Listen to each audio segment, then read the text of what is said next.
ونعوذ بالله من شرور أنفسنا ومن سيئات أعمالنا من يهده الله فلا مضل له ومن يضلله فلا هادي له وأشهد أن لا إله إلا الله وأشهد أن محمدا عبده ورسوله أما بعد فأعوذ بالله من الشيطان الرجيم بسم الله الرحمن الرحيم قال الله تعالى في القرآن المجيد إنما حرم عليكم الميتة والدم ولحم الخنزير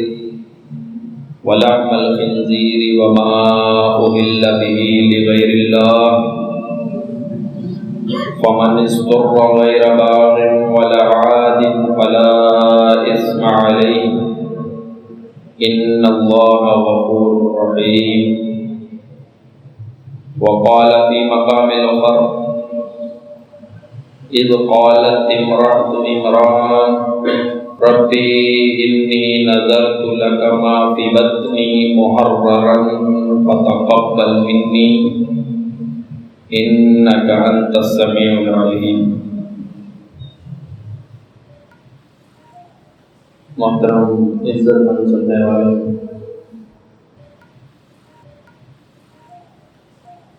یہ آپ کے سامنے اللہ کی لارہ کتاب قرآن مقدس سے دو مقامات سے آیات تلاوت کی ہیں. یہ سورۃ بقرہ 173 نمبر آیت، سورۃ آل عمران کی 35 نمبر آیت. آج ہمارے معاشرے میں اچھے خاصے پڑھے لکھے لوگ جو دینی تعلیم سے بے بہرہ ہوتے ہیں اور اکثر دینی تعلیم رکھنے والے لوگ بھی معبود کی حقیقت، الہ کی حقیقت اور عبادت کی حقیقت، الغرض کے کلمے کا معنی وہ نہیں جانتے. آپ کسی سے سوال کرتے ہیں کہ لا الہ الا اللہ کا معنی بتا دیں، وہ کہتے ہیں کہ نہیں کوئی معبود سوائے اللہ. یہ لفظ الہ یہ عربی زبان کا لفظ ہے اور لفظ معبود یہ بھی عربی زبان کا لفظ ہے. یعنی ایک عربی لفظ کا معنی عربی ہی میں کر دیا اور اکثریت عربی سے نابلد ہے. ہمارا معاشرہ عربی سے ناواقف ہے، تو اسے کیسے پتہ چلے کہ الہ کسے کہتے ہیں؟ الہ کا معنی کیا دوسرے عربی لفظ سے کہ نہیں کوئی معبود سوائے اللہ. اگر اسے تھوڑا سا اور آسان کیا انہوں نے تو کہنے لگے کہ نہیں کوئی عبادت کے لائق سوائے اللہ. یہ کہ لائق یہ تو ہم مانتے ہیں کہ اردو ہے، لیکن لفظ عبادت یہ اردو نہیں ہے. یہ اسی طرح عربی ہے جیسے لفظ الہ عربی ہے، جیسے لفظ معبود عربی ہے، اسی طرح لفظ عبادت عربی ہے. تو کیسے پتہ چلے کہ عبادت کسے کہتے ہیں؟ آپ کسی سے پوچھئے اپنے گرد و نواح میں جہاں پہ دعوت کا کام کرتے ہیں، ان سے سوال کیجئے کہ عبادت کسے کہتے ہیں. قطعاً انہیں اس کی حقیقت کا علم نہیں ہے عبادت کسے کہتے ہیں۔ وہ کہیں گے نماز پڑھنا عبادت ہے، روزہ رکھنا عبادت ہے، صفا مروہ کے درمیان سعی کرنا یہ عبادت ہے، طواف کرنا یہ عبادت ہے، احرام کا پہن لینا یہ عبادت ہے، حجر اسود کو چومنا یہ عبادت ہے۔ یہ عبادت کی اقسام ہے۔ عبادت ایک کلی، یہ سب اس کی جزیات ہیں۔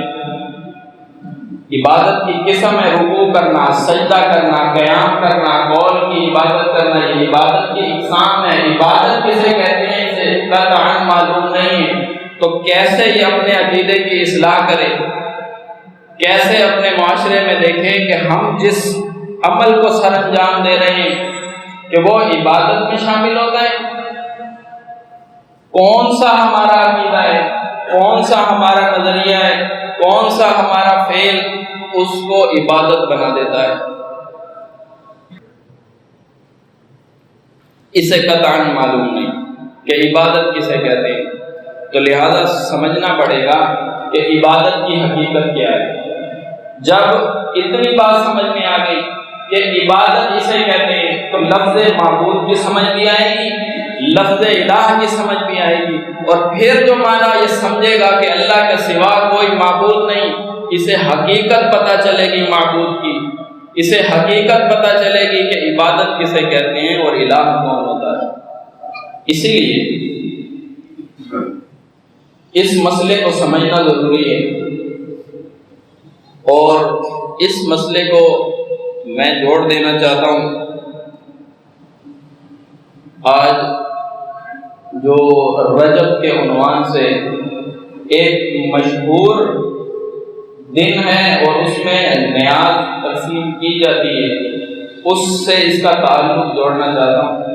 اگر اللہ نے مجھے توفیق بخشی اور آپ کی توجہ مجھے برابر ملتی رہی تو انشاءاللہ اس کو میں سمجھانا چاہتا ہوں، اس مختصر سے وقت کے اندر اسے میں سمجھانا چاہتا ہوں۔ ہمارا کون سا فعل، ہمارا کون سا کام عبادت ہے، اور ہمارے کام کو، ہمارے فعل کو کیا چیز عبادت بناتی ہے؟ ہمارے فعل کو، ہم نے رکوع کیا، سجدہ کیا، قیام کیا، تشہد میں بیٹھے، یہ عبادت کی اقسام تھی، عبادت کے ارکان تھے، تو کس عقیدے اور کس نظریے نے اس فعل کو، اس کام کو عبادت بنایا؟ اس پہ تھوڑی سی نظر ہے کہ دیکھیں کہ کوئی بھی کام، ہمارا کوئی بھی فعل، اگر اس کے پیچھے دو عقیدے ہوں یا اس کے پیچھے ایک عقیدہ ہو، دو عقیدے ہوں یا کم از کم ایک عقیدہ ہو، وہ کام ہمارا، وہ فعل اس چیز کو، اس رکن کو، اس کام کو، اس ارکان کو عبادت بنا دے گا۔ ان میں پہلا عقیدہ یہ کہ جس ذات کے لیے میں یہ کام کر رہا ہوں، جس ذات کے لیے میں یہ عمل کر رہا ہوں، وہ عالم الغیب ہے، میں اسے نہیں دیکھ سکتا، وہ مجھے دیکھ رہا ہے۔ یہ عقیدہ ہوگا، یہ نظریہ ہوگا، کوئی بھی آپ کام کریں گے وہ عبادت بنے گا۔ دوسرا عقیدہ یہ کہ جس ذات کے لیے میں یہ کام کر رہا ہوں، جس ہستی کے لیے میں یہ کام کر رہا ہوں، وہ مختار کل ہے، اس لیے کہ اگر وہ میرے اس عمل سے خوش ہو گیا تو مجھے نفع پہنچانے میں قادر ہے، اور اگر میرے اس فعل سے وہ ناراض ہوا تو مجھے نقصان دینے پہ بھی وہ قادر ہے۔ اگر اس سوچ سے، اس نظریے سے کوئی کام بھی کیا تو وہ عبادت بنے گا۔ عبادت کی اس تعریف کے اوپر قرآن سے بے شمار دلائل ہیں، یہ ایک اپنا عنوان ہے۔ اگر اللہ نے کبھی موقع دیا اس کو باقاعدہ آیات کے ساتھ آپ کے سامنے بیان کریں گے کہ عبادت کسے کہتے ہیں، قرآن کی آیات کی روشنی۔ فی الحال اتنا سمجھ لیں کہ جب بھی کوئی دو عقیدے ذہن میں رکھے اور کوئی کام بھی کیا، وہ کام عبادت بن جائے گا۔ اور جس کے لیے کیا اس کی عبادت بن جائے گا۔ اس کو تھوڑی سی مثال سے سمجھ لیں۔ بیان فرمایا کہ اذ قالت امرأۃ عمران، جب کہا عمران کی بیوی نے، یہ کون ہے عمران کی بیوی؟ یہ عیسیٰ علیہ السلام کی نانی ہے، مریم علیہ السلام کی والدہ ہے، عمران کی بیوی ہیں۔ فرمایا جب کہا عمران کی بیوی نے ربی انی نذرت لک، اے میرے رب میں نے ایک نظر مانی لکا تیرے لیے، میں نے ایک نظر مانی لکا تیرے لیے۔ یہ نظر ماننا یہ عبادت بنے گا، کون سا عقیدہ اس کو عبادت بنائے گا، اس بات کو سمجھانے کے لیے اس آیت کو اٹھایا۔ فرمایا اذ قالت، وہ عورت کہنے لگی، کون ہے؟ امرأۃ عمران، عمران کی بیوی ہے، ربی انی نذرت لک ما فی بطنی محررا، اے اللہ جو کچھ میرے پیٹ میں ہے میں تیرے لیے تیرے نام کی نظر مانتی ہوں کہ یہ تیرے راستے میں آزاد ہوگا۔ اگر تو نے مجھے بیٹا دے دیا تو اس کو میں تیرے راستے میں تیرے دین کے کام میں آزاد کر دوں گی، کوئی ذمہ داریاں اس کے اوپر نہیں ڈالوں گی، یہ خاص ہو جائے گا تیرے کام کے لیے، اس چیز کی میں نظر مان لی۔ فتقبل منی، اے میرے پالن ہار میری اس نظر کو تو قبول کر لے۔ فرمایا انک انت السمیع العلیم،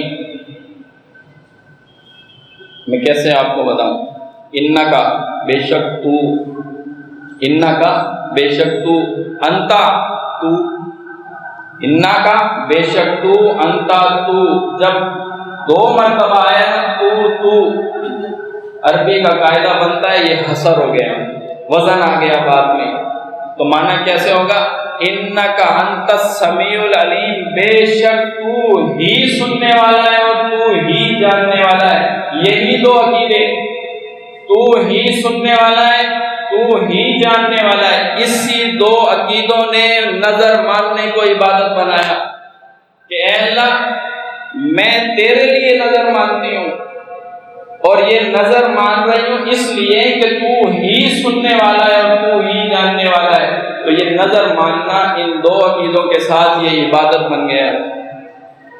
السمیع کہ اے اللہ تو سننے والا ہے، کیسا؟ لکل ندائیں، ہر ندا کو ہر آواز کو سننے والا تو ہے، اور العلیم ایسا جاننے والا ہے کہ لکل حال، ہر حال کا جاننے والا ہے۔ السمیع لکل ندائیں، سمیع کا معنی ہر پکار کو سننے والا، اور العلیم لکل حال، اس عقیدے اور نظریے کے ساتھ ایک نظر مانی، یہ نظر ماننا عبادت بن گئی۔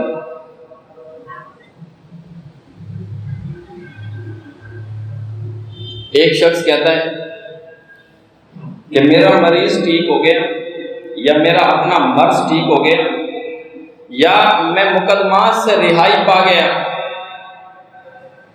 تو میں اتنی رقم اللہ کی راہ میں خرچ کروں گا۔ یہ نظر ماننا یہ عبادت بن گیا۔ کس لیے؟ اس لیے کہ جس ذات کے لیے میں یہ نظر مان رہا ہوں، جس ذات کے متعلق میرا یہ عقیدہ ہے، وہ ذات مجھے دیکھ رہی ہے اور میں اسے نہیں دیکھ رہا ہوں، اور جس ذات کے لیے میں یہ رقم خرچ کروں گا وہ میرے حالات سے تو واقف ہے ہی۔ دوسرا عقیدہ یہ ہے وہ مختار کل ہے، اگر مجھ سے خوش ہو گیا تو مجھے نوازنے پہ قادر ہے، اور اگر کہیں مجھ سے ناراض ہوا میری گرفت پہ بھی وہ قادر ہے۔ اس طرح یہ نظر ماننا عبادت ہے۔ اور جو بندہ یہ کہتا ہے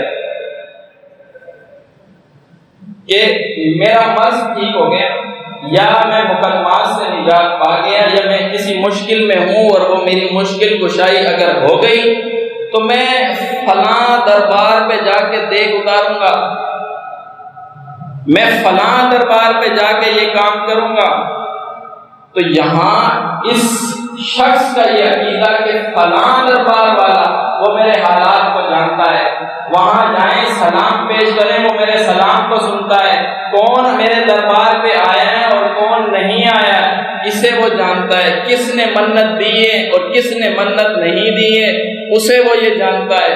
تو اس عقیدے اور نظریے کے ساتھ جب اس نے اللہ سے یہ نظر مانی تھی، اللہ کے متعلق یہ عقیدہ رکھا تھا، تو یہ اللہ کی عبادت بن گیا تھا۔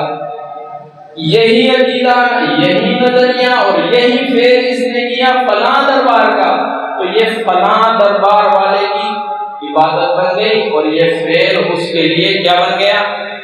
اس نے اس کے لیے دو عقیدے جو رکھے تھے تو عبادت بن گیا، یا دو میں سے کوئی ایک۔ اس کا یہی نظریہ ہے، اس کا یہی عقیدہ ہے کہ وہ میرے حالات کو جانتے ہیں، انہیں پتہ چل جاتا ہے کہ کون آیا ہے اور کون نہیں آیا۔ تو اب سمجھنا اس بات کو ہے کہ جب عبادت کی اس تعریف کو سمجھ لیا کہ دو عقیدے یا ایک عقیدہ رکھ کے کوئی عمل کیا، تو وہ عقیدہ اور وہ عمل عبادت بنے گا عقیدے کی بنیاد پر۔ اور اگر کسی اور کے لیے کیا تو وہ اس کی عبادت بنے گا۔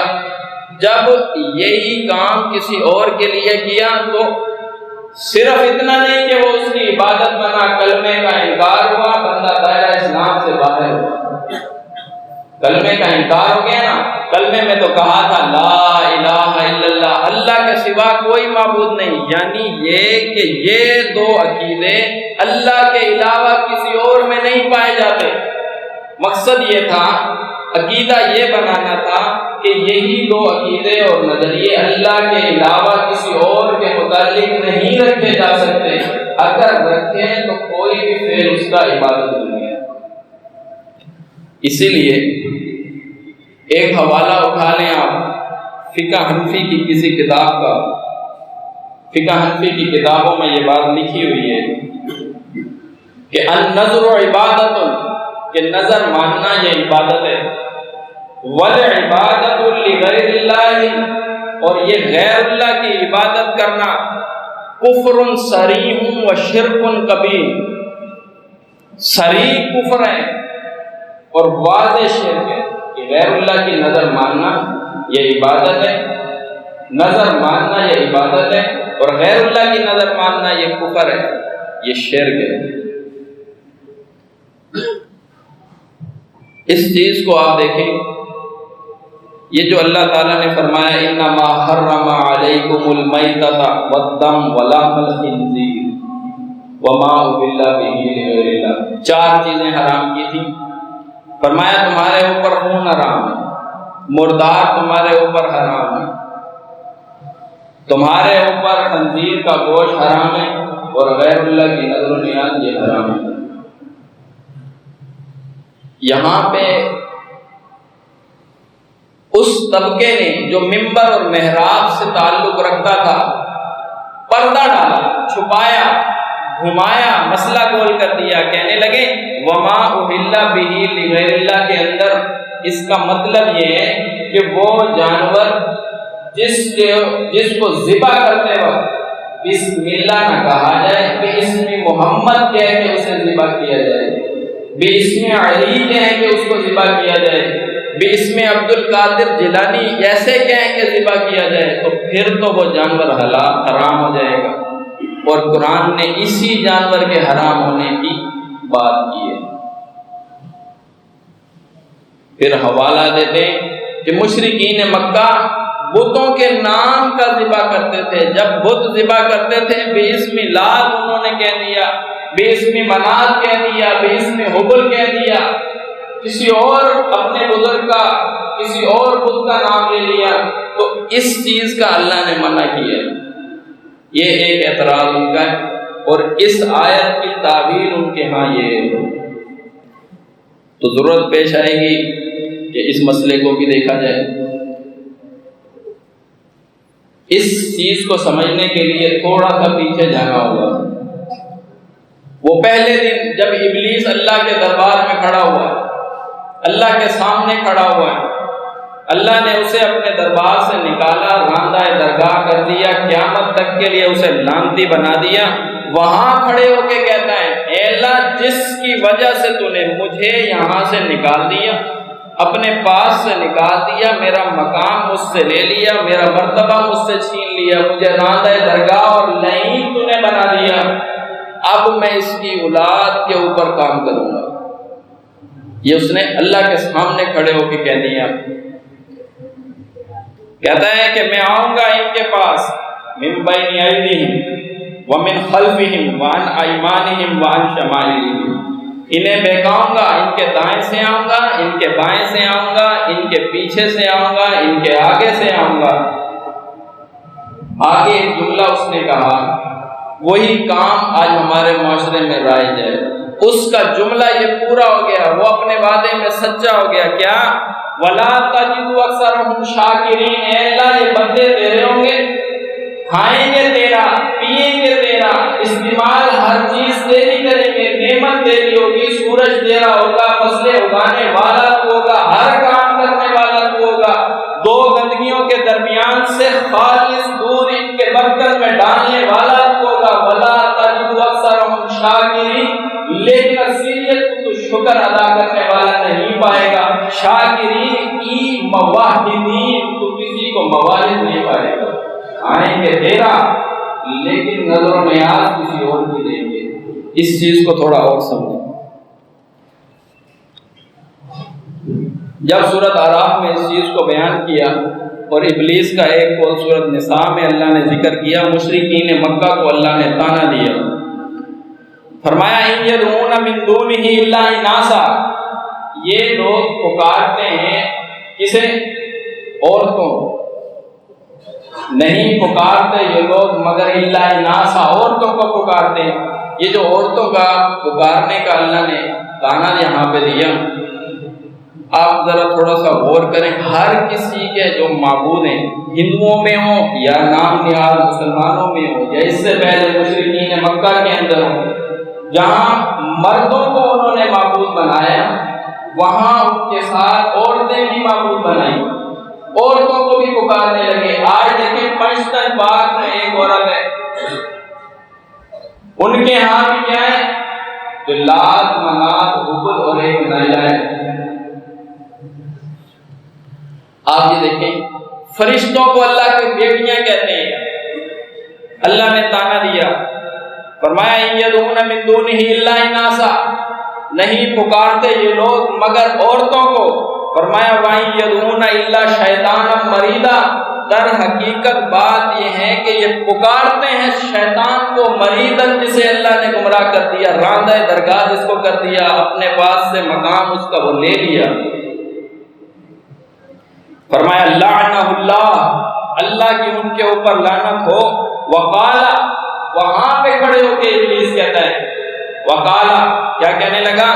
لَأَتَّخِذَنَّ، میں ضرور بالضرور لے کر رہوں گا، من عبادک، تیرے بندوں سے، من عبادک، تیرے بندوں سے، بندے تیرے ہوں گے، کھائیں گے تیرا، پیئیں گے تیرا، ساری چیزیں کرنے والا تو ہوگا، لیکن سارا کچھ ہوگا تیرا، نصیبا مفروضہ، حصہ نکالوں گا اپنا، مقررہ حصہ دوں گا میں ان سے۔ اس کی تفاسیر کے اندر خود ان کے علماء نے بھی یہ لکھا کہ اس سے مراد غیر اللہ کی نظر نہیں آ رہی۔ ایک آپ کو حوالہ دے دیتا ہوں اس بندے کا، اس بندے کی تفسیر کا، جب نہ بریلوی بنا ہوا ہے فرقہ، نہ فرقہ دیوبندی ہے، نہ فرقہ اہل حدیث ہے، اس وقت کے عالم کا پرانا بندہ ہے عبد القادر محدث دہلوی، اس نے تفسیر میں لکھا اس سے مراد کیا ہے؟ غیر اللہ کی نصیبا مفروضہ، مقررہ حصہ لوں گا، کبھی کوئی 11ویں خالی نہیں جائے گی، مقررہ حصہ لوں گا میں۔ اس کا کہنا پورا ہو گیا۔ ابلیس کا کہنا پورا کیسے ہوا؟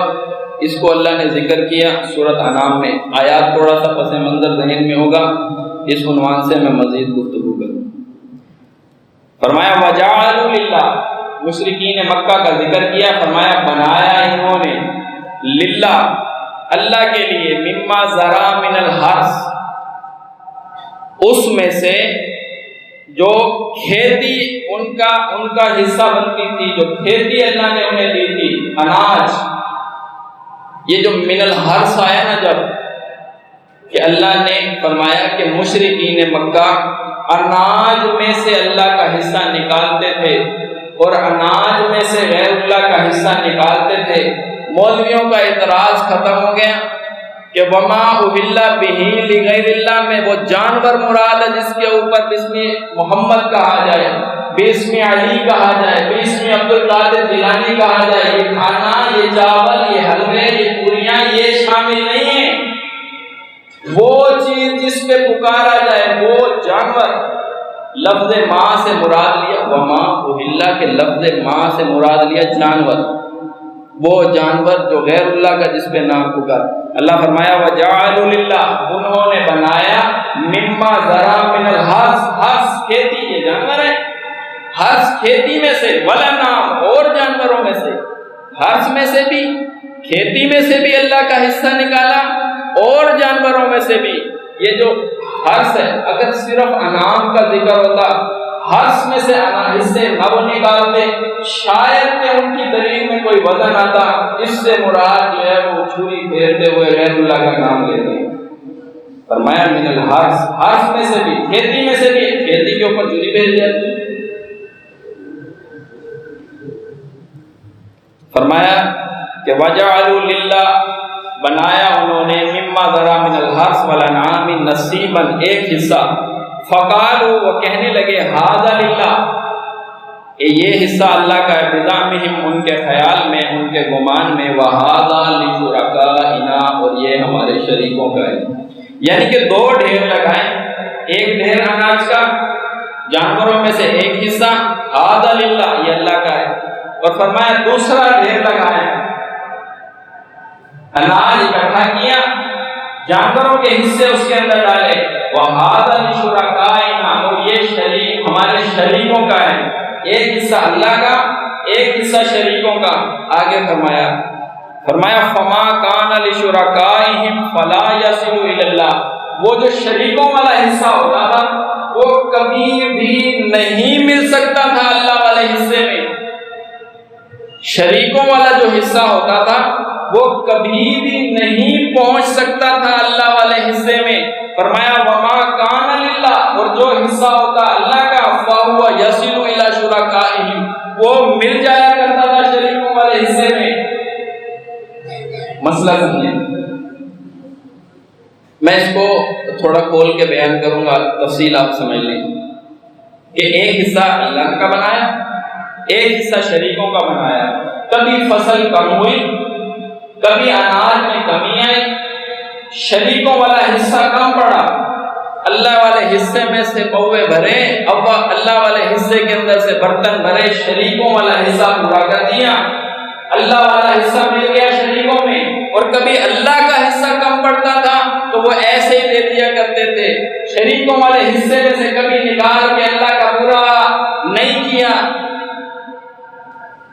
اناج کم ہوتا ہے، کہتے ہیں اللہ غنی ہے، ادھر اناج کم ہوتا ہے، ادھر اس مقدار کے حوالے سے کوئی چیز کم پڑتی ہے، نہ اسے پورا کرو، بزرگ ناراض ہو جائیں گے، بھینسوں کے تھنوں سے خون آ جائے گا، ایسے ہی ہے نا، ایسے ہی ہے نا کہ اسے پورا کرو، پیرانی مار پہ جڑی۔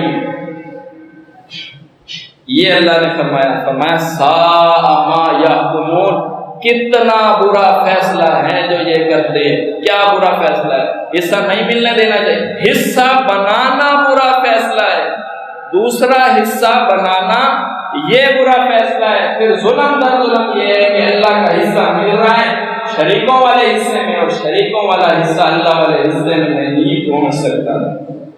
اس چیز کو اللہ نے بیان کیا۔ یہ غیر اللہ کی نظر، یہ غیر اللہ کی نیاز، یہ غیر اللہ کی منت، یہ غیر اللہ کے چڑھاوے، یہ الفاظ الگ الگ، نظر، نیاز، منت، چڑھاوا، معنی ان کا ایک ہی ہے، الگ الگ زبانوں میں الگ الگ جگہ پہ یہ نام استعمال ہوتے ہیں۔ قرآن اس کے بارے میں کہتا ہے انما حرم علیکم المیتۃ والدم ولحم الخنزیر وما اہل بہ لغیر اللہ. یہ وما اہل بہ لغیر اللہ کو میں سمجھانا اس لیے چاہتا ہوں کیونکہ کسی بھی بدعت کا یا خرافات کا یا کفریات کا یا شرکیات کے رد کرنے کا سب سے بہترین موقع وہی ہوتا ہے جب وہ وقت چل رہا ہو. جب وہ وقت چل رہا ہو اسی وقت اس کا رد پیش کیا جائے، بہترین موقع وہی ہوتا ہے. اس عنوان کو اس لیے اختیار کیا گیا ہے وما اہل بہ لغیر اللہ. یہ اہل کیا ہے اسے میں سمجھانا چاہتا ہوں. اہل پکارا جائے، بلند کیا جائے، اس چیز کو سمجھیں. اگر سمجھ آ جائے گی تو اس چیز کو تخصیص کرنا آپ کے لیے مشکل نہیں ہوگی کہ یہ غیر اللہ کا ہے یا اللہ کا ہے. مزار کے دربار پہ آستانے پہ جا کے ذبح کرنا اللہ کا نام لے کے یہ حرام ہے کہ حلال ہے، اس چیز کو سمجھنا تھوڑا سا آسان ہوگا. عربی زبان ہے نا بہت نفیس ہے، فصاحت والی ہے، بلاغت والی ہے. چیزوں کے نام ہوتے ہیں عربی زبان کے اندر، وہ ایسے ہی نہیں ہوتے، اس کی کوئی وجہ ہوتی ہے. مثلا عربی زبان کے اندر چاند کو کیا کہتے ہیں؟ قمر. عربی زبان میں چاند کیا ہوتا ہے؟ قمر ہے. مطلق چاند کو قمر کہتے ہیں. اور یہی چاند اگر ہو 14ویں کا تو اسے کیا کہیں گے عربی زبان میں؟ بدر. 14ویں کے چاند کو بدر کہا جاتا ہے. یہی چاند اگر ہو پہلی کا تو اسے کیا کہتے ہیں؟ ہلال. آپ سنتے ہیں رویت ہلال کمیٹی، پہلی کا چاند دیکھنے والی کمیٹی ہلال. اس پہلی کے چاند کو ہلال کیوں کہتے ہیں؟ اس چیز کو سمجھیں. پہلی کے چاند کو ہلال کیوں کہتے ہیں؟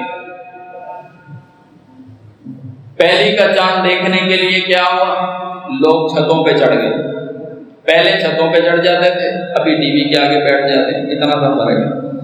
چھتوں پہ چڑھ گئے، چھوٹے بڑے نوجوان عورتیں ڈھونڈ رہے ہیں چاند کدھر ہے. ایک کی نظر پڑی وہ چاند، آواز بلند ہوئی، وہ رہا. وہ اس پہلی کا چاند دیکھنے میں چونکہ آواز بلند ہوتی ہے، مہینہ تبدیل ہوتا ہے، تاریخ الگ ہوتی ہے، ایک مہینہ دوسرے سے جدا ہوتا ہے. آواز کا بلند ہونا، اس آواز کے بلند ہونے کی وجہ سے اسے کہتے ہیں ہلال. اس چاند پہ آواز بلند ہو رہی ہے، چرچا ہو رہا ہے، ہلال آواز کا بلند ہونا. یہی فرمایا وما اہل، یہی آواز کا بلند ہونا کسی بھی چیز پر آواز کا بلند ہونا لغیر اللہ، غیر اللہ کے لیے فرمایا حرمت، حرام ہے. سمجھ آ رہی؟ آواز بلند ہو رہی ہے کسی چیز پہ، کپڑا ہے اس کے اوپر، چاولوں کی دیگ ہے اس کے اوپر، گوشت ہے اس کے اوپر، کسی بھی چیز کے اوپر آواز بلند ہو رہی ہے غیر اللہ کی، فرمایا انما حرم، یہ حرام ہے تمہارے لیے.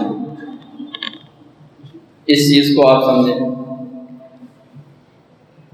لفظ ماں یہ عام ہے. لفظ ماں سے کیا مراد ہے؟ کوئی بھی چیز. ماں سے مراد جانور نہیں، ماں سے مراد صرف جانور نہیں. اس لیے کہ اگر ماں سے مراد جانور ہوتا تو اللہ کبھی بھی، اگر لفظ ماں سے مراد جانور ہوتا، جانور کا ذکر اللہ دوبارہ کبھی نہ کرتا. حرمت علیکم المیتۃ، فرمایا تمہارے اوپر حرام کر دی اللہ نے مردار، والدم خون، ولحم الخنزیر خنزیر کا گوشت، وما اہل لغیر اللہ بہ. اگر ادھر لفظ ماں میں جانور مراد ہو گیا تو آگے اللہ نے فرمایا والمنخنقۃ، وہ جانور جو گلا گھٹ کے مر گیا.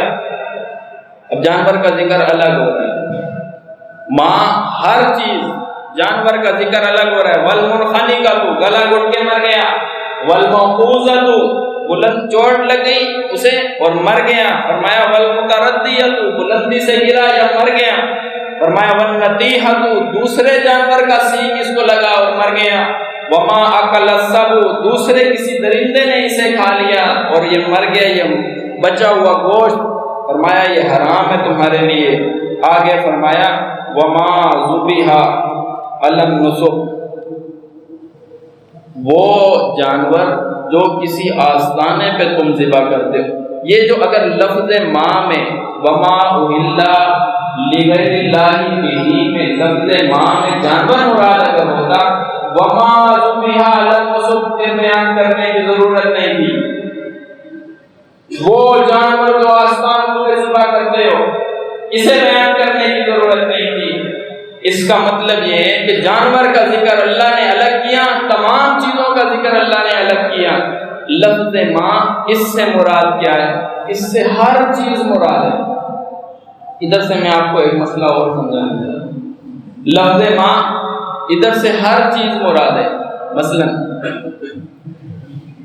کپڑا ہے وہ مراد ہے، چاول ہے وہ مراد ہے، روٹی ہے وہ مراد ہے، دودھ ہے، پانی کی سبیل ہے، کوئی چیز بھی ہے، نقد رقم ہے، بکرا فلانے دربار کا ہے، حرام ہے۔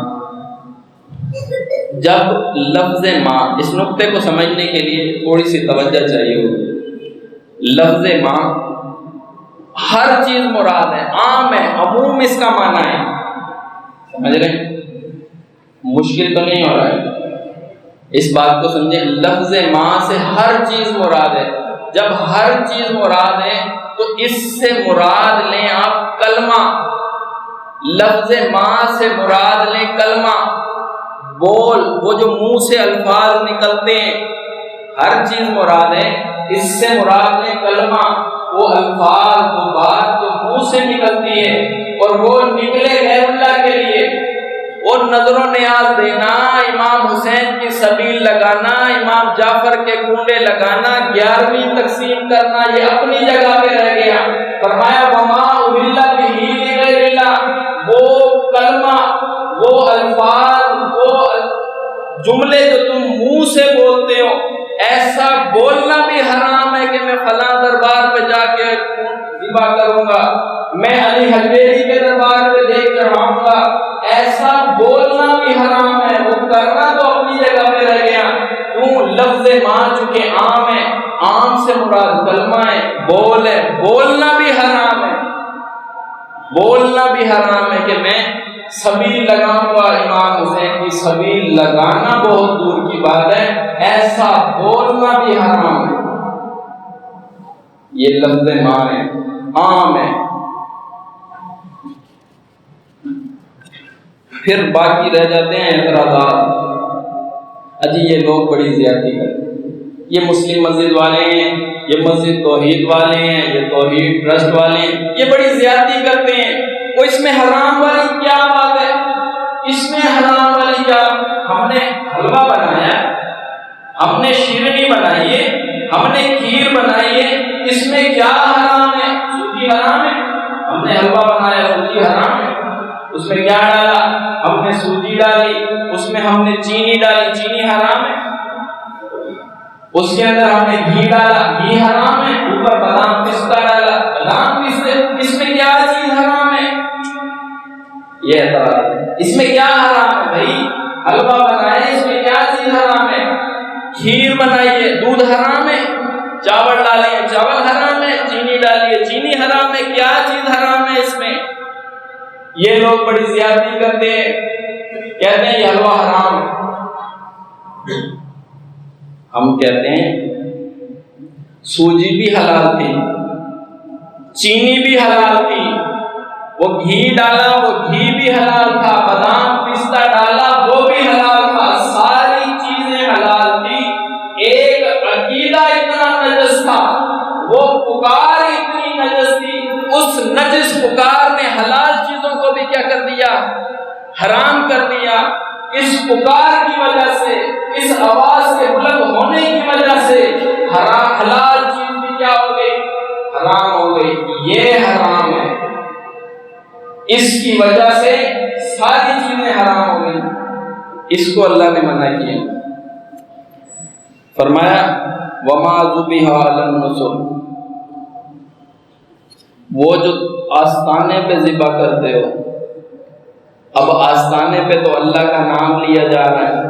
آج کتنے آستانے ہیں، آستانے کے اوپر ذبح ہو رہا ہے اللہ کا نام لے کے، قبلہ رخ لے ڈال کے، بسم اللہ اللہ اکبر، حرام ہے۔ قرآن کہتا ہے حرام ہے۔ کیوں بھائی، کیوں حرام ہے؟ یہاں تو کچھ نہیں کیا، آستانہ ہے، وہ جگہ منسوب ہے غیر اللہ کے لیے، آواز بلند ہو رہی ہے وہاں غیر اللہ کی، اور وہاں کیا ہو رہا ہے، نسبت جڑی ہوئی ہے غیر اللہ کی۔ فرمایا یہ حرام ہے۔ اللہ کا نام لے کے ذبح کیا پھر بھی حرام۔ حلوے میں کوئی چیز حرام نہیں ڈالی، پکار حلوے پہ غیر اللہ کی لگائی، فرمایا حرام ہے۔ پکارنا، بولنا، اس بولنے کی وجہ سے وہ حرام ہو گیا۔ تھوڑا سا اس بات کو سمجھنے کی کوشش کریں کہ یہ جو غیر اللہ کی نظر و نیاز کا معاملہ ہے، یہ عقل کے بھی خلاف ہے، عقل کے بھی خلاف ہے۔ وہ کیا؟ زمین آسمان کی ہر چیز بنانے والا کون ہے؟ اللہ ہے۔ اس کی نگرانی کرنے والا، اس کو پالنے والا، پرورش کنندہ کون ہے؟ اللہ ہے۔ ہر چیز کا پالنے والا اللہ، مالک اللہ۔ ایک دانے کو 700 دانوں میں تقسیم کرنے والا کون ہے؟ وہ اللہ ہے۔ بارش برسانے والا اللہ ہے۔ چاند کو ضیاء پاشیاں دینے والا کون ہے؟ وہ اللہ ہے۔ سورج کو آتشی کرنیں دینے والا کون ہے؟ وہ اللہ ہے۔ زمین کے اوپر پہاڑوں کی میخیں ٹھوکنے والا کون ہے؟ وہ اللہ ہے۔ ساری عزت اور ذلت اسی کے اختیار میں ہے، کم دیتا ہے یا بے حساب دیتا ہے اسی کے پاس ہے، اسی کے اختیارات میں۔ جمادات اس کے ہیں، نباتات اس کے ہیں، حشرات اس کے ہیں، ہر چیز اس کی ہے۔ پہاڑ اس کے، سمندر اس کے، ندی نالے دریا اسی کے ہیں۔ چاہتا ہے تو بنا دیتا ہے، نہیں چاہتا ہے تباہ کر دیتا ہے۔ موسم اچھے ہوتے ہیں اسی کی مرضی سے، موسموں میں گرمی آتی ہے اسی کی مرضی سے۔ آسمان سے پانی برساتا ہے، جانوروں کے لیے بھی خوراک پیدا کرتا ہے، تمہارے لیے بھی خوراک پیدا کرتا ہے، وہ اللہ کرتا ہے۔ سارے کام کرنے والا اللہ ہے، لیکن غیر اللہ کے نام کی نیاز دینا یہ عقل کے بھی خلاف ہے۔ جب کرنے والا اللہ ہے، ہر چیز کرنے والا اللہ ہے، تو پھر نیاز دی جائے کس کی؟ غیر اللہ کے نام کی، یہ حرام ہے۔ 11ویں پیرانے پیر کی، کونڈے امام جعفر کے، سبیل امام حسین کی، دسترخوان امام حسن کا، کڑے اور چھلے سیوڑ شریف کے، بکرا فلانے دربار کا، نقدی فلانی قبر کے لیے، چادریں فلانی قبروں کے لیے، یہ حرام ہے۔ قرآن کہتا ہے وَإِنَّ لَكُمْ فِي الْأَنْعَامِ لَعِبْرَةً، تمہارے لیے جانوروں میں عبرت ہے۔ وہ کبھی فرشتوں کو جھکایا تھا اس کے آگے، آج اسے توحید سمجھانے کے لیے جانوروں کی مثال دینا پڑی۔ اللہ کو گالیاں دیتا ہے، اللہ کے حقوق میں ڈاکہ ڈالتا ہے، اسے سمجھانے کے لیے، اس کو معبود کی پہچان کرانے کے لیے اور اسے بتانے کے لیے کہ عبادت تم نے صرف اللہ کی کرنی ہے۔ اب اسے مثال دے رہے ہیں اللہ الوہیت کے اوپر، وحدانیت کے اوپر، جانوروں کی۔ فرمایا وَإِنَّ لَكُمْ فِي الْأَنْعَامِ لَعِبْرَةً، وہ اپنے گھر کے اوپر دروازے کے ساتھ بندھے ہوئے جانور کو دیکھ۔ فرمایا نسقیکم، ہم تجھے پلاتے ہیں، ہم تجھے پلاتے ہیں، مما فی بطونہ، جو کچھ ان کے پیٹوں میں ہے، فرمایا ہم تجھے پلاتے ہیں، من بین فرث، کس میں سے؟ گوبر کے درمیان سے نکالا، ودم، خون کے درمیان سے نکالا۔ دو پلیتیاں ہیں، دو گندگیاں ہیں، من بین فرث و دم، دو پلیتیوں کے درمیان سے. دیکھیں گوبر ہے، اس کا رنگ گدلا ہے، پھر وہ بدبودار ہے، رنگ اس کا گدلا ہے، پھر اوپر سے وہ بدبودار ہے. ادھر خون ہے، اس کا رنگ سرخ ہے، اوپر سے وہ پلید ہے. فرمایا دو گندگیوں کے درمیان سے خالص دودھ ہم نے تیرے برتن میں ڈالا. یہی خالص دودھ ہم نے تیرے برتن میں ڈالا، لیکن یہاں تقسیم ہو گیا غیر اللہ کے نام پہ. یہاں یہ دودھ جو برتن میں خالص اللہ نے ڈالا تقسیم ہو گیا 11ویں پیرانے پیر کی. اسی دودھ کے کنڈے بنے امام جعفر کے، اسی دودھ کی سبیل لگائی امام حسین کی. یہ فرمایا کتنا بڑا اللہ کے حق میں ڈاکہ ہے. فرمایا نسقیکم، پلاتے ہم میں اور نیازیں کسی اور کی. یہی تو اللہ کے حق میں ڈاکہ ہے. فرمایا ایسا خالص دودھ ہم نے تیرے برتن میں ڈالا، سائغ للشاربین، جو پینے والوں کے لیے بڑھو دیتے. اپنی باری آتی ہے، خالص لیتا ہے نا، خالص.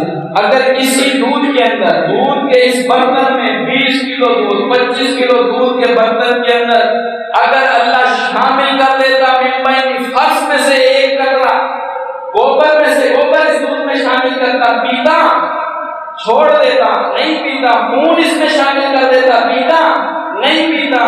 فرمایا یہ خالص ہم نے پلایا اور ہمارے لیے عبادت لے کر آیا. وہ کون سی؟ ملاوٹ والی، شریکوں والی. اللہ کے نام کا بھی دیتا ہے، غیر اللہ کے نام کا بھی دیتا ہے، اللہ کے نام کا بھی دیتا ہے اور اوروں کا بھی خیال رکھتا ہے. فرمایا یہ غلط ہے. ساء ما یحکمون، کتنا برا فیصلہ جو یہ کرتے ہیں. اس چیز کو تھوڑا سا سمجھیں، ساء ما یحکمون کو، کتنا برا فیصلہ ہے. اس کی مثالیں ہمارے معاشرے میں موجود ہیں. چونکہ یہ عبادت کی ایک قسم، اور کون سی عبادت ہے؟ مالی عبادت، نیاز. اس چیز کو سمجھنا ضروری. فرمایا ساء ما یحکمون، کتنا برا فیصلہ ہے جو یہ کرتے ہیں. کیا برا فیصلہ ہے؟ حصے بنائے تھے اللہ کے، وہ حصے بنائے تھے شریکوں کے. اللہ والے حصے ملا دیے شریکوں والے نے. شریکوں والا حصہ کبھی اللہ کے حصے میں نہیں ملا. فصل میں کمی ہوئی، اللہ کا حصہ نہیں بنتا، نہ بنے، شریکوں کے پورے کر دو. ایک یہ برا فیصلہ ہے. بنایا ظلم در ظلم. آج ہمارے معاشرے میں دیکھیں، کسی کے ساتھ جھگڑا ہو جاتا ہے، تنازع ہو گیا، دونوں دائی بن گئے، یہ چیز میری ہے، یہ میری ہے، یہ میرا حق ہے، وہ کہتا ہے میرا حق ہے. تنازع ہو گیا، جھگڑا ہو گیا، بات چلی گئی قسم اٹھانے تک. قسم اٹھائیں، بات چلی گئی قسم اٹھانے تک. آپ اسے بولیں اگر تم اپنے دعوے میں سچے ہو، اللہ کی قسم اٹھاؤ، اگر تم اپنے دعوے میں سچے ہو نا تو اللہ کی قسم اٹھاؤ. وہ کہتا ہے ایک اٹھانی ہے، 100 اٹھوا لو مجھ سے. ایک کی کہتے ہو، ایک قسم اٹھاؤ، 100 اٹھواؤ، میں اٹھاتا ہوں. اسی سے اگر آپ یہ کہیں اگر تم اپنے دعوے میں سچے ہو نا تو دربار کی چوکھٹ کا کنڈا پکڑ کے بات کرو. نا یہ کام نہیں کرنا، یہ نہیں کرنا. دوسروں کا زیادہ خوف رکھا. اللہ کے نام کی قسم 100 اٹھوا دی. بزرگ کے دربار کا کنڈا پکڑ کے میں جھوٹ بولوں، ایسا نہیں ہو سکتا. ساء ما یحکمون، کتنا برا فیصلہ ہے جو یہ کرتے ہیں. دوسروں کا خوف ہے، دوسروں کا خوف. ایک جھلک اور دکھائیں آپ کو، ساء ما یحکمون، کتنا برا فیصلہ ہے جو یہ.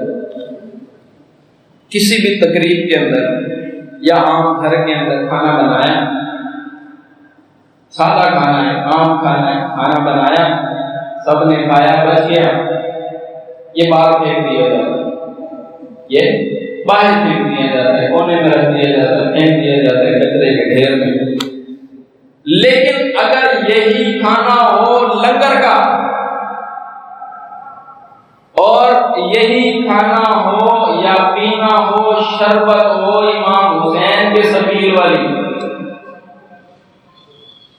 جگ میں شربت بچ گیا نہیں پیا جا رہا، سب نے پی لیا نہیں پیا جا رہا، زمین پہ نہیں بہانا، کسی پودے میں ڈال دو، یہ تبرک ہے، اس کو ضائع نہیں کرنا۔ فرمایا ساء ما یحکمون، کتنا برا فیصلہ ہے جو یہ کرتے ہیں۔ وہاں بڑا خیال ہے، کنڈے بھرے ہیں امام جعفر کے، چیزیں بچ گئی ہیں، کھا کھا کے پیٹ بم بن گیا، اب کیا کریں؟ اب اس کو بچ گیا تو لہٰذا پودے میں ڈال، پودے میں ڈال، زمین پہ نہیں تھے۔ یہ عزت ہو رہی ہے، یہ احترام ہو رہا ہے۔ فرمایا ساء ما یحکمون، کتنا برا فیصلہ ہے جو یہ کرتے ہیں۔ اگر میں ایک روایت پر اعتماد کروں، وہ روایت ہے مصنف ابن ابی شیبہ، اس میں لکھا کہ ایک آدمی مکھی کی وجہ سے جنت کے اندر چلا گیا اور ایک آدمی مکھی کی وجہ ہی سے جہنم کے اندر چلا گیا۔ یہ دو آدمی تھے، ایک راہ سے ان کا گزر ہوا، وہاں بتوں کی عبادت میں وہ قوم مشغول تھی کہ آج اس بتوں کے نام پہ کچھ نہ کچھ دینا ہے، کچھ نیاز کرنی ہے، کچھ نظر کرنی ہے۔ دو لوگ گزرے، اسے کہا گیا کہ کچھ دو چیز غیر اللہ کے نام کی، اس فلانے دربار کی، اس فلانے بزرگ کے نام پہ کچھ دو۔ اس نے کہا میرے پاس کچھ نہیں ہے، میں نہیں دوں گا۔ بولا دو، کوئی چیز دو لازمی، بولا نہیں دوں گا میں، اس کو قتل کر دیا۔ یہ جنت چلا گیا، نہیں دیا اس نے۔ دوسرے نے کہا کہ میں نہیں دوں گا، میرے پاس کچھ نہیں ہے۔ اس نے کہا کوئی چیز تو دو۔ اس نے ایک مکھی پکڑی، مکھی ماری اور مکھی دے دی، بولا یہ لو، اور اس کو جہنم میں پھینک دیا۔ یہ مصنف ابن ابی شیبہ کی ایک روایت پہ اگر اعتماد کریں تو ایک مکھی کی وجہ سے ایک بندہ، وہ غیر اللہ کے نام سے جڑ گئی، مکھی غیر اللہ کے نام پہ دی، پکڑا اٹھایا اور جہنم میں پھینک دیا۔ مکھی کی کیا اوقات؟ کوئی اوقات۔ تھوڑی سی میں بات کرنا چاہتا ہوں اس رجب کے حوالے سے، کیونکہ عنوان بھاندا ہی اس وجہ سے گیا۔ یہ 22 رجب ہے، اس کی حقیقت کو پہنچیں، یہ کیا ہے، اس دن کیا ہوا تھا۔ یہ ظلم در ظلم ہے نا، ایک تو غیر اللہ کی نیاز ہو رہی ہے اور پھر اوپر سے بہتان باندھا جا رہا ہے، جھوٹ سنایا جا رہا ہے، قصہ سنایا جا رہا ہے، کہانی سنائی جا رہی ہے۔ کیا ایک بنائی کہانی، ایک دفعہ کا ذکر ہے جو میں اپنے پاس سے لے لوں۔ ایک دفعہ کا ذکر ہے کہ کیا ایک لکڑہارا تھا، وہ بہت غریب تھا، بہت مشکل سے اپنا پیٹ پالتا تھا، کئی دن اس کو فاقے بھی کرنے پڑتے تھے۔ وہ 12 سال تک در در کے دھکے کھاتا رہا، 12 سال تک در در کے دھکے۔ یہ کہاں سے شروع کیا ہے، اس کی کہانی سنیں آپ، یہ ملا کی کہانی ہے۔ کیوں دے دی 12 رجب کو کنڈے کیوں بھرے؟ کہانی سنا رہا ہے ملا۔ ملا کہتا ہے ایک لکڑہارا تھا، بہت غریب تھا، کئی دن فاقے سے گزرتے تھے۔ اس کی بیوی مدینہ کے اندر ایک وزیر کے ہاں ملازمت کرتی تھی، نوکری کرتی تھی۔ ایک دن وہ جھاڑو دے رہی تھی، وہاں پہ امام جعفر صادق اپنے ساتھیوں کے ساتھ سے گزرے۔ اس نے دیکھا کہ ان کی حالت بہت خراب ہے۔ انہوں نے کہا کہ اگر تم میں سے کوئی شخص جس کی مشکل حل نہ ہوتی ہو، کوئی ایسی حاجت اسے ہے اور اس کی وہ حاجت پوری نہ ہوتی ہو، تو وہ بازار جائے، نئے کنڈے لے کر آئے، اس کنڈے کے اندر حلوہ پوریاں بھرے، اس میں چیزیں بھرے، اور پھر اس پر میری فاتحہ پڑھے اور میرے وسیلے سے دعا کرے، اور دعا کر کے یہ تقسیم کر دیں۔ اس کا کوئی کام جو مشکل اس کی پھنسی ہوئی ہے وہ نہ حل ہو تو کل قیامت کے دن مجھے پکڑ لے۔ تو لوگوں نے کیا کیا، ہر بندے کا کام پھنسا ہو، بازار گئے، نئے کنڈے لے کر آئے، بھرنا شروع کیا اور بھر بھر کے یہ کہانی کی بنیاد پہ کنڈے تقسیم ہونے شروع ہو گئے۔ تھوڑا سا میں اس کے اوپر تبصرہ کرنا چاہتا ہوں، اس کو تھوڑا سا کریدنا چاہتا ہوں۔ وہ ان کے نام کا وسیلہ دینا اور ان کی فاتحہ پڑھنا، یہ سارا اپنی جگہ پہ رہ گیا۔ ایک لکڑہارا تھا، اب یہ کون تھا؟ یہ بالکل بے سند قصہ، اس کی کوئی سند نہیں، اور پھر اس میں جھوٹ پہ جھوٹ، ظلم در ظلم، اندھیرے پہ اندھیرا۔ وہ کیا ہے؟ امام جعفر کی پیدائش بتا دی۔ جب امام جعفر نے یہ کہا نا کہ اس دن، آج کے دن تاریخ بتاؤ ذرا کون سی ہے، ان کے ساتھیوں نے کہا 22 رجب ہے۔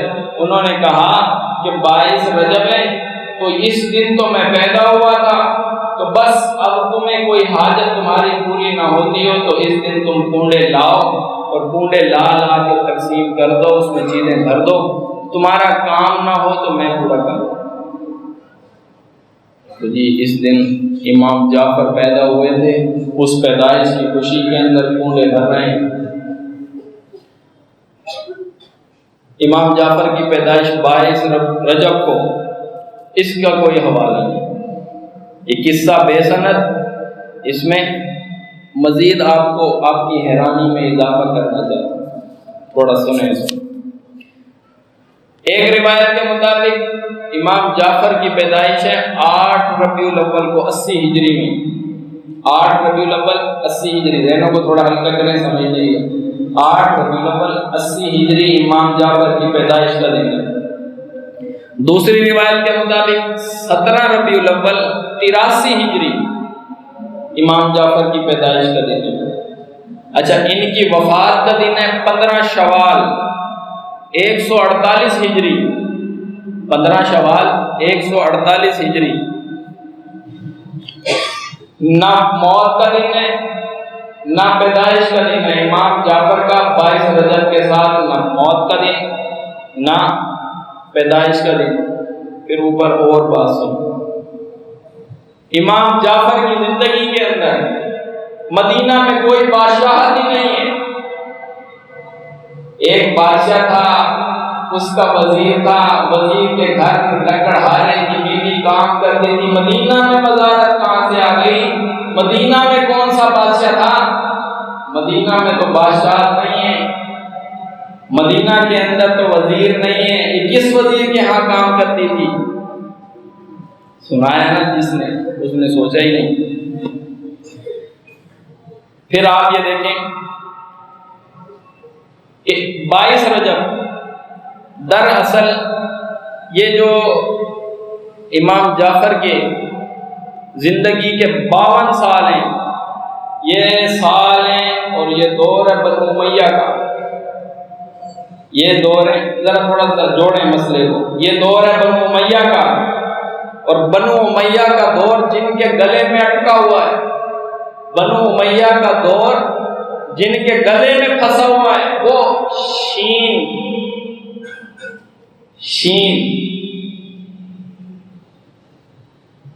سمجھ رہے ہیں؟ سین اور شین، آج اس میں اتنا ہی فرق ہے جتنا سین اور شین میں ہوتا ہے، اتنا ہی فرق ہے۔ وہ شین، وہ کہنے لگے کہ اس دن امام جعفر پیدا ہوئے تھے، امام جعفر کی پیدائش کا ڈھونگ رچایا، خنس کون سی نکالی؟ بنو امیہ کی خنس نکالی، بنو امیہ کی۔ کیا 22 رجب کو امیر معاویہ کی وفات کا دن ہے،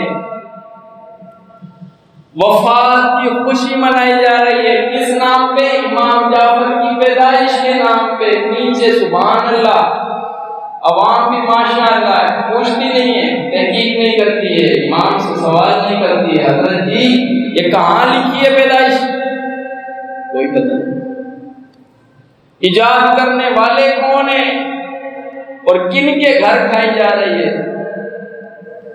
انہوں نے چیزیں ڈالی ان کے پاس، اہل سنت نے بھی اس کو اپنانا شروع کر دیا اور اسے ماننا شروع کر دیا۔ پیچھے حقیقت بھی تو ہو. چلے جی مان لیتے ہیں 22 رجب جو ہے وہ امام جعفر کی پیدائش کا دن ہے، تو اب کیا غیر اللہ کی نیاز ہوگی؟ ان کے نام کے کنڈے بھرے جائیں گے؟ وہ جو خالص دودھ اللہ نے برتنوں میں بھرا تھا ان کے نام کا تقسیم ہوگا؟ نہیں ہوگا. اور پھر ان کے نام کی فاتحہ اس پہ پڑھی جائے گی اور پھر ان کے وسیلے سے دعائیں ہوں گی؟ نہیں ہوگا. قرآن اسی بات کو بیان کرتا ہے، لوگوں تمہارے اوپر اللہ نے حرام کر دیا مردار، خون، خنزیر کا گوشت اور ہر وہ چیز جس کے اوپر غیر اللہ کا نام پکارا جائے. تو اللہ سے دعا ہے اللہ تعالیٰ ہمیں حق بات کہنے اور اس پر عمل کرنے کی توفیق عطا فرمائے. وما علینا الا البلاغ المبین.